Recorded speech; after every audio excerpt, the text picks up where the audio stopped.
Okay, welcome back to One Piece re-review part 4. Yep, this one covering roughly one arc plus the start of another arc and one mini arc. First of which, the first one to talk about is Arlong Park, a 14 episode arc, which for the first season of the show, which is 61 episodes, this is by far the longest arc of the entire season. 14 episodes covering these following chapters in manga. Covers chapters 69 to 95. Yep, and unlike the other arcs, basically, it would take like if reading the books, take like one or two books. This one took up like about 4 books. Yeah, that's how long this arc was. It is roughly just, I think it's just like 27 chapters, I think it is, in the manga. Yep. Now, you can kind of categorize this arc like this. The first half of the arc is simply put this. Like, first off, we have Luffy, Johnny's partner, I don't remember his name, and Sanji from the previous arc. So on Sanji's boat, and we get sort of serious development here. Yes, the overall world of One Piece. We get the first mention of the Warlords of the Sea, which there are 7 of them, and they confirm that Hawkeye Mihawk is one of them, and they confirm another one, Jinbei. Yep, this is Jinbei's first mentioning in the series. He doesn't physically show up in the series until Impel Down. And they also mentioned that there was some infighting in the Fishman Pirates. That is not expanded upon until Fishman Village. We get the first mentioning of also Fishman Island, which also something is set up basically later on in the series. So we got a few mentions here, which gotta appreciate the fact that the series threw this in. Like, if you basically were watching the series from just the anime only and not reading the manga, you'd be like, wow, this sounds so cool. Warlords, Hawkeye Mihawk, and the mention of Jinbei, though the silhouette they show of him is not what he looks like. The thing is, other 7 warlords, one of them is a woman who does debut into Amazon Lily. But here's the strange thing. Despite the fact Jinbei is first mentioned here, he's also the last official one introduced in the series of the original 7 warlords before they were replaced. Which I'm thinking, that's kind of weird. Yes, but that's a series for you. There was a few warlords, actually, by the time that they abolished the system, who were still warlords for like a long time. There was a couple of them that had just recently became warlords, and that was Buggy and Edward Weevil. But everybody else, they were warlords for a long time. People like Batamakumu, Boa Hancock, Hawkeye Mihawk. And I think that was, these 3 were the only ones I can think of who actually were like long-running warlords. And they referred to it as the 7 warlords, despite the fact at the time of the abolishment there was down to 5. Yeah, because Luffy post-time skip got rid of one of them, Doflamingo. And he was a warlord for a long frickin' time. Yep, though they did bring back Gecko Moria in a later arc in the series. Now, in the case of this arc, despite the fact the first mentioning of Warlord, there's no new warlord introduced here. We don't get used to a new warlord until the next saga of the series starting in season 2 with Barak works. And we have basically them Sanji cook a meal on his ship. Yeah, this is a ship, this small little boat, it's a fancy boat. It only appears in these 2 episodes, and that's it. The boat never appears again. Why? Because as soon as they reach the island where Kokoyak Village is, the boat's destroyed when it's landed at the island. Yep. And Sanji doesn't care the fact his boat was wrecked. Yeah, he doesn't give a damn. Not at all. By the way, the Thousand Sunday. Yeah, this is the first arc to hear this, where they're on an island for like more than just a few episodes. Where, like, you see it at the beginning of the arc, and then you don't see it again until like the very end of the arc. Yeah, this is a trend they do in the series, starting with this very arc. Yeah, they don't deal with the next couple arcs of the series, because it's not absent for very long. The next time I can think of where it actually is absent for a long period of time is, off the top of my head, I believe it's Little Garden is actually the next special time where the thousands. I think it's either that. Actually, it's not that arc. I think it's Drum Kingdom. Yeah, Drum Kingdom is next one where the their ship is actually absent for a long string of episodes. In the case of this arc, the Going Merry only actually appeared in physically for 2 episodes. It appears for the very first episode, very briefly. No one goes on the ship, surprisingly, and then it disappears the whole arc. Apparently, it's still anchored at the same place. They don't really go on it for some reason, and the ship shows up again in the final episode of the arc. Basically, with this particular arc, we get Nami's backstory in this arc. Yep, and her reasoning why she was stealing all those stuff, though she still occasionally still does steal some money, of why she was doing this. It's revealed she needed to steal 100 million berries in order to pay Arlong for buying back her village. Though they also have this corrupt marine there, which Arlong pays off, who takes the form of, and of course, they introduce a couple, his top men. There's Hachin, great character. He's an octopus. He actually does return at this arc. He actually doesn't return until Sabaody. Though after the arc, he actually returns again. He appears in 2 story arcs right after this one. He appears in Sabaody and Fishman Island. And that's it for him. He doesn't appear in the series ever again. We also, though he does appear, the 2 lieutenants of Arlong. Yeah, this is Arlong's first appearance. Arlong and his 2 lieutenants do return again in a flashback. Yep, in a flashback during Fishman Island, where they expand upon stuff they explain here. So basically, Luffy's group basically is getting to the island. It takes Luffy 4 episodes into the arc to finally show up at the island. And though he gets there with the help of a Sea King who is a form of a cow. It's a cow Sea King. Okay. And uses it, he beats it up along with Sanji to bring it to the island. Though they try to go to Arlong Park, but they don't go there. They go straight to their portion of the island where they crash the bonus wreck and apparently no one knows anything about it. Also, Zoro somehow gets to Arlong Park, and he apparently was taken captive by the Arlong pirates, and then he was kept in a cell. Of course, they also... here's the thing. He was captured by the Arlong pirates because they kept him on Johnny's ship. Yeah, because he was an idiot, and basically Zoro knocked him out and tied him up because he's wounded. And they get captured. He gets put into a jail cell where he later escapes, and he proceeds to beat up all the fishermen pirates. Yeah, he kills a whole boatload of them off screen, which I thought this was kind of hilarious.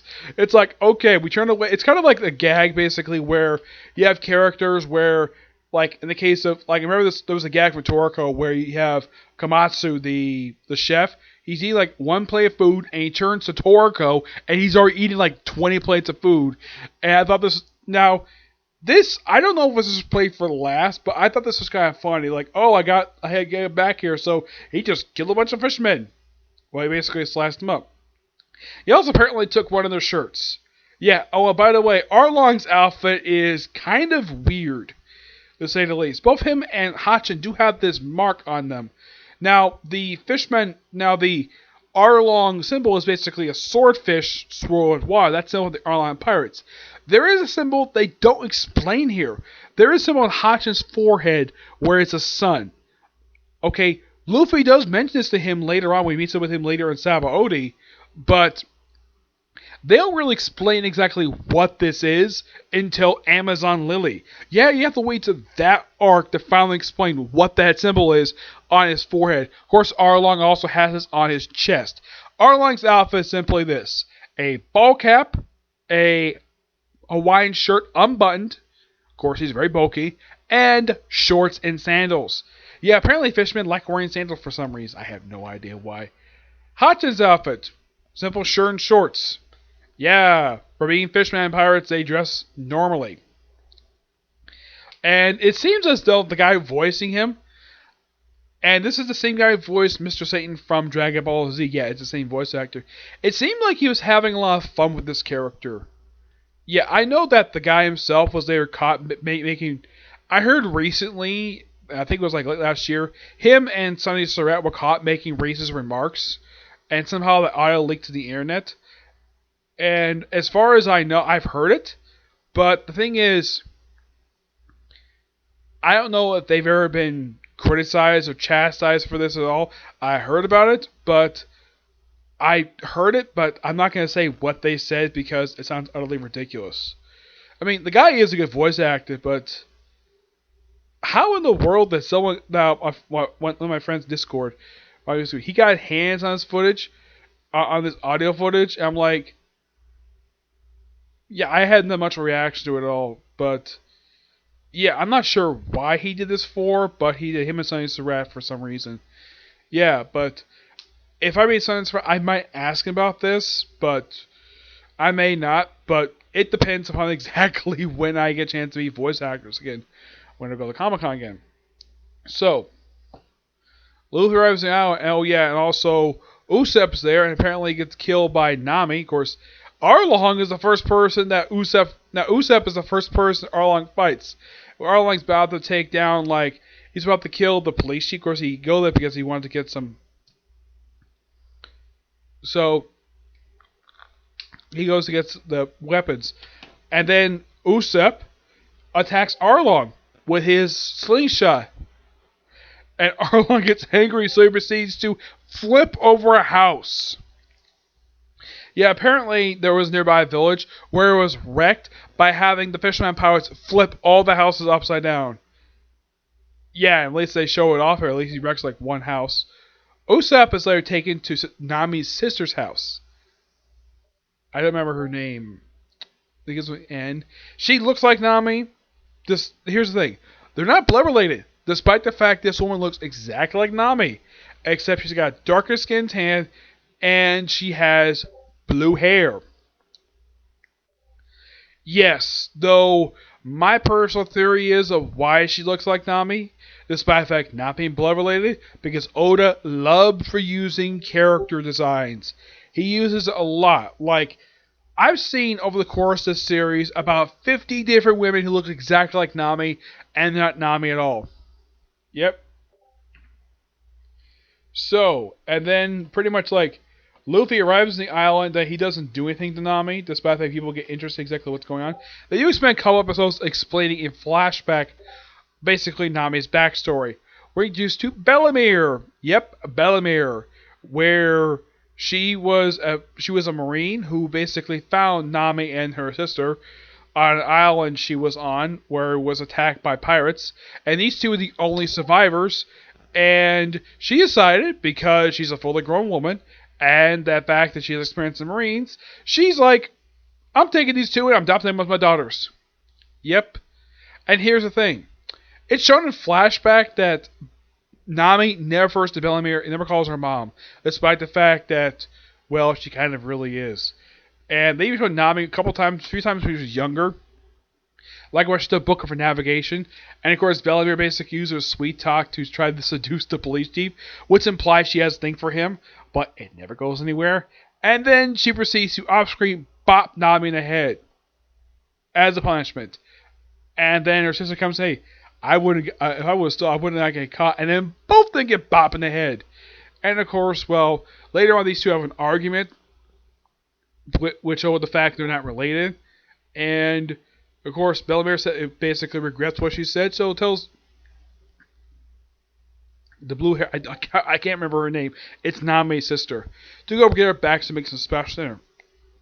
And then just on the very same day, just by sheer coincidence, the Arlong pirates show up in their big, humongous ship, which doesn't appear in present day for some reason. Yes, they never explain what happened to the ship. It's like, oh, it just happened to show up at this island. He's like, ha ha ha, this island is now my domain. Yeah, he actually his hands up like this. I'm like, wow, okay, that's that's evil fishman for you. Despite the fact not all fishermen are evil, despite the fact they're presented as all evil, they're really not. They're perfectly nice people. Heck, even Hachin, despite the fact he's an Arlong pirate, he's a pretty decent person. Yeah, and he actually, like, when he meets up with Zoro, he does not know what happened inside the park. So basically, he volunteers, gives Zoro, despite the fact he does not know who Zoro is, gives him a ride to Kokiashi Village, drops him off there. Of course, he's wearing a Hawaiian shirt. What happened to his white shirt? Well, he took it off because Because he got wounded in the previous arc, which good continuity there. Yeah, that's one thing I always got praised about One Piece. One Piece has got great continuity when it comes to stuff like that. Yeah, they don't ignore stuff. So after finish it, of course they also have this flashback where, well, after and of course Arlong like tells about, oh yeah, 100,000 for the adults, 50,000 for the children. Everybody gives money, and Chief's like, oh, I hope they don't know it's Belamir's house.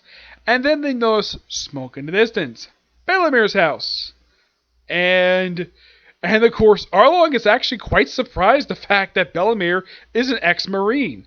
Which, despite the fact that he was taken by surprise, he's like, nah, and then he proceeds to break her arm by stomping on it. Ugh. I heard in the 4Kids dub, they actually edited the next part, which, when I heard about this, I'm like, really, 4Kids? Really? Why the heck would you do this for? Basically, when Arlong finds out she has kids, and the fact she only had enough just for the kids, Arlong kills her with a pistol. I've heard in the 4Kids dub, they edited this to be a freaking water gun. So, Belamir gets killed by being shot with water. Yes. When I heard, it's one of the dumb edits that apparently 4Kids did, and I heard about it, like, that is so stupid. And looking at 4Kids, not 4Kids, Funimation fixed this where they undid all the stupid edits that 4Kids did to the series and basically redubbed the whole series and restored it to how it's supposed to be. Yes, they do show Belamir, she gets shot, you see the gun, you don't see Belamir's body. Which, kudos for Toei Animation not doing that, because I'm sure some other studio might show a dead corpse. Because it looks like Belamir was shot in the head. And thank you, Toei, for not showing that. Yeah. And then, of course, they bury her, and of course, and they find out that there's a chart, and of course, Nami made it, and Nami's brought by Arlong to Arlong Park, which is this 5-story building that's based upon Japanese design, and her room is on the top floor, 4th floor, far left window. And it says, this will be your room from now on. Luffy, of course, will go in their room toward the end of the arc, by the way. And apparently this room doesn't have a bed. Yeah, they claim this is Nami's room. Like, okay, they claim this is Nami's room. Where on earth is her bed? Where is she supposed to sleep? And she's supposed to make charts for the Arlong Pirates. They do show a later on flashback when she was younger, where she drew a picture of Belamir. And Arlong tore it up because she says, draw charts. Don't draw this. And she's always basically like, Belamir. She has a couple times because she misses her. And from what I can tell, prior to her being killed, she and Belamir did kind of reconcile. Basically, she did accept they kind of reconciled prior to getting killed. And apparently, it looked like though there's no mention if Nami's sister basically had to pay Arlong like 100,000 berries, or at least 50,000. My guess is the reason why, because she's Nami's sister, so she was left alone. So, despite the fact that Sanji finds out about all this via Nami's sister, and Luffy's like, I'm going for a walk. And he just happens to come across Hachin, the Manta-Ray one, who was voiced by Patrick Stoltz, like I said by his voice, and the guy with the big smoochy mouth. By the way, these two, with the exception of the flashback, they appear in Fisherman Island. They do return for that, but they physically never appear in the series ever again for this arc. So, like, oh, nice day for a walk, and just happened to pass by him. Of course, Hachin does later recognize when Luffy fights Arlong. So, eventually, the rat marine comes back, and instead of basically arresting Arlong, he proceeds to seize Nami's money. And, of course, Nami, now, of course, the police chief already knows exactly what's going on because, well, he figured out a while ago. And despite the fact she was referred to as the witch of the village, the whole thing was a ruse. They already knew all along she was trying to buy back the village from Arlong, and she was basically saving money. And even he was basically against this. And of course, Nami, of course, being Marines. And she wasn't arrested for this, but they had to seize the money. And it's like, oh, like, tear up this suspicious tangerine orchard. And Nami, rightfully so, says, no, don't you dare touch those. Those are Bellamy's. Yeah, I agree with her. What this Marine is doing is utterly stupid. Now, legally, she could take this man to court for unlawful search and seizure. But this is One Piece, where warrants apparently don't exist except for the wanted posters. Yep, so they find the treasure and he's like, don't take that. And of course, they take the treasure anyways. Don't worry, she gets it back. And then she basically marches over and tells that the treasure was taken by the Marines. Like, oh, don't worry, you can raise the money again. And when she basically later, like, she still hates Arlong, so she basically just is like, haha, I'm going to keep it for decades. I'm going to have her keep doing this. Like, rob that money and take that money away. We're never going to let it go. Yep. And of course, well, people of the village basically... Oh, and also the Marines actually shot her sister. Yep. So, shot her sister. So, oh, she's perfectly fine. Also, sort of flashback of the fact that Nami basically recognized the fact she got tattoos. So, because you watch the anime, if the flash wasn't in it, oh, she's got tattoos. Did Nami know about it? Yes, she did. I'm glad they included that because that would have been stupid. Well, at least having a reaction to it. And of course, well, Nami, of course, when she comes by her house before the Marine show up, she proceeds to wreck her own house. Because she feels like it. And of course, later on, she does pack up the stuff later on. So, and she tells people not to go attack, of course, they try to go anyways. And then she basically tries to stab them with a knife, doesn't work. And then she gets so angry, she's like scratching because she hates the Arlong tattoo. And then she just stab her own arm. And then Luffy comes up and stops her. Yes, Luffy, who's here. And he also knows that the police chief has a pinwheel in his head. He's like, I just have a new move. And he's like, doesn't know what's going on. And of course, well, and Nami starts crying. Of course, she asks Luffy for help. He's like, sure. And then he puts his straw hat on her head. First, she's actually the only person to actually... well, to trust carrying the hat. And she wears the hat for most of the rest of the arc, except like up until the pin. She wears the next few episodes. So Luffy, Sanji, Usopp, and Zoro march straight to Arlong Park. And then Luffy basically busts down the door and it says this. Where's Arlong? And Arlong's like, that's my name. And Luffy proceeds to basically punch him right in the face, sending him flying. And he's probably thinking, what did you do that for? And Luffy's like, you made my navigator cry. So of course he'd be upset by it. And they spend the next few episodes fighting the Arlong pirates. Though Luffy takes out like the small fry really easily thanks to his Gum pinwheel where he proceeds to pin himself in the concrete. And, well, as for what happened to lieutenants, well, the Muchi one ends up basically being chased by Usopp halfway across the island, where Usopp beats him by nearly beating him to death with a mallet. He's like, Usopp hammer! Usopp hammer! Usopp hammer! Rubbing of doom! I thought that was so funny. He got beat up with a freaking mallet. A fish man. Yes. Hachin got beat by Zoro. Thanks to, well, using Johnny and his partner's sword. And the Manta Ray is defeated by Sanji, which he happens to drop cooking puns. It was like, you'll taste good with butter. Okay. Now, I know Sabbath basically was never doing this in DBZ, but apparently Eric Vale has had to copy that. Because he felt like it. Yep.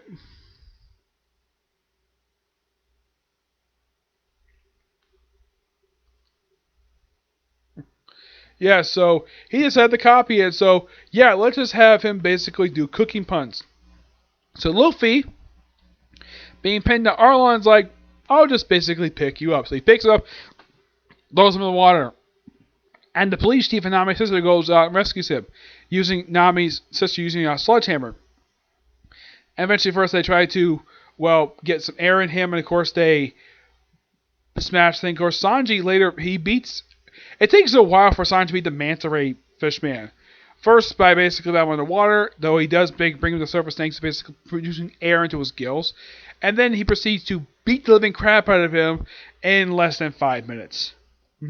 Hachi takes a bit to basically beat, especially at one point Zoro collapses thanks to, well, his wounds, and then eventually Arlong comes across Zoro and defeats Hachin and sees his wounds like, oh, what's this? Though Zoro's perfectly fine, he gets rest over the other side. And then once Luffy is free, thanks to Sanji, then of course, well, we have the resuming the fight between Luffy and Arlong. And this lasts for about 4 episodes. Yep. Also, Luffy makes some jokes with making fun with Arlong with his fishman teeth. Eventually, their fight leads to Nami's room. He's like, so, this is Nami's room. And he sees Nami's pen. He's like, this is soaked in blood. How dare you? And then he proceeds to wreck the whole room. And Nami is so happy the fact he's wrecking that room. She hated that room. And eventually, after a long, grueling battle, Luffy defeats Arlong. And then the Marines show up. Okay, we're here to seize Arlong's property. And we'll let you guys go. Take the pirates and Arlong's property. And of course, well, Luffy's like, oh, before this, Luffy yells at Nami. He says, Nami, you always be my friend, which she's basically very happy with that. And then, just to spoil the mood, the Marines show up. Well, they had several Marines show up in the course of the arc, but they kept getting beaten by the Arlong pirates. And of course, these Marines get beat up so easily by Luffy. And of course, Nami proceeds to hit one of them for, well, here's for digging up Belmir's orchard and shooting her sister. And then she basically throws the guy in the water. Okay, here's what you're going to do. Well, you're going to take the Arlong pirates. But their things, they're staying here. And you're going to fix the village. And also, give me back my money. That's what she says. And she's like, sure. And he's like, you're Luffy, right? Yeah. You're the captain of pirates? Yep. You'll be hearing from me. The guy doesn't appear again after this episode. And then, of course, he proceeds to print his wanted poster, which shows up a couple episodes after this. The final episode of the arc, the epilogue, is just him celebrating the fact that he Arlong. Well, apparently the celebration took place over the course of 3 days. Which, by the way, this will not happen again when they defeat like a big villain, not until Alabasta. They do this over the course a few times in the series, but it doesn't happen all the time. So after celebrating, eventually they say, like, okay, now time to leave. And of course, whenever ever gets on board, the Sunny, of course, Nami's not like, where to go? Of course, and Nami tells Luffy, set sail. And of course, she proceeds to run, and she proceeds to pickpocket everybody. Yep, steals all their money. But don't worry, there's plenty of money there. Of course, she leaves the money she stole from other pirates for the villagers. For the village. And they sail off, and that's that for that arc. Next episode is simply put, the world reacting to Luffy. He gets his first wanted poster, and his bounty is 30 million. And they say, oh yeah, it's rare for anybody to get this high this quickly. Well, there are other people later on in the series will basically counteract that, because there are other bounties over 1 billion berries. Luffy's is small fry. Of course, they have the one last mention of Don Krieg in the series. And then we see everybody's reaction. We see Surf Village. We see Luffy's village reacting. We see the Baratier. And we even see the Black Hat Pirates reacting to it in their final little appearance in the series, along with their captain. As far as I know, because when they have scenes like this, they usually appear like everywhere. Basically, the people have that the Straw Hats encountered, but the Black Hat Pirates, they don't appear ever again in the series. That this was their last appearance in the series. Yep. That's smallest episode 45 being everybody reacting to Luffy being wanted now. Also, before I go on to the next, Nami gets a new tattoo, which I have in the figurine here. She has this tattoo, this pinwheel and like and a tangerine, which is a nod to the guy she basically looked up as a father, which he's not wearing his pinwheel, and of course, well, the orchard for Bellemere. And he also took a couple of the orchards with her, so she can have. And of course, Sanji is guarding them from Luffy. And Sanji's like, "You happy I guarded him?" And Nami's like, "Yep, I'm very happy you guarded him." And Zoro's like, so easily manipulated. Yep. And of course, Nami spends most of the episode just chillaxing on a lounge chair. She would be the only one to do this. When Nico Robin joins the crew, she would do this too. A lot. Whenever they're just doing nothing. Next couple episodes, the return of Buggy. Yep, Buggy's back. Now, I get the reason why they adapted this particular two-parter. The reason, and this is my personal theory of why they adapted it, well, because, well, when he shows up in the very next arc of the series, Loguetown, like, wait, I thought he was still in pieces. Thank God they adapted this arc because it just basically so they won't basically have a flashback to this. So he just goes around, he ends up on the island which Luffy and the gang went to at the end of Syrup Village in their last appearance in the series. They do appear one cover story after this, but that's it for this island.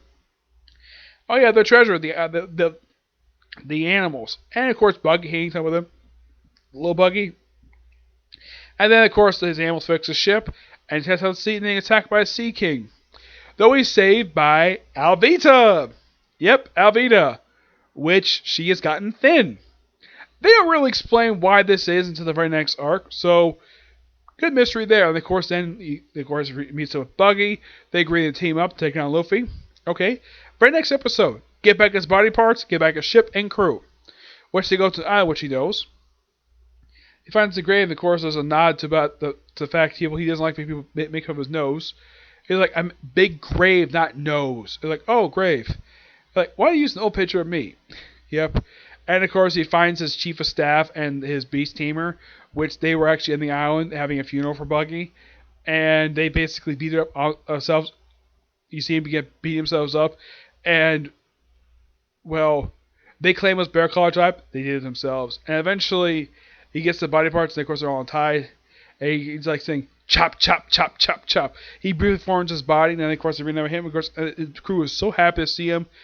And they're like, "Yeah, we're going to set sail to find Luffy, take him down." And they all ask the obvious question, who's she? And of course, when Buggy first meets her, he's like, "What a lovely woman." And Alvita is at this point. Better than her look when she was overweight. Yep. And then the episode ends with the Straw Hats arriving at the island where the beginning and the end, basically where Gold Roger was born and he was later executed this very island. Great set of episodes. Can't wait to do the very next arc, which is the Long Road arc. And, well, my next video I'm going to do is going to be Razor Sword Hero, which I got a couple episodes left to go to cover book 3, and then I'll do that video. And then I'll work on the episodes for book 4, which apparently cover 8 episodes, which don't worry, we'll cover that, okay? But this next video, which will be Razor Sword Hero, which will be in a couple hours now, okay? Bye.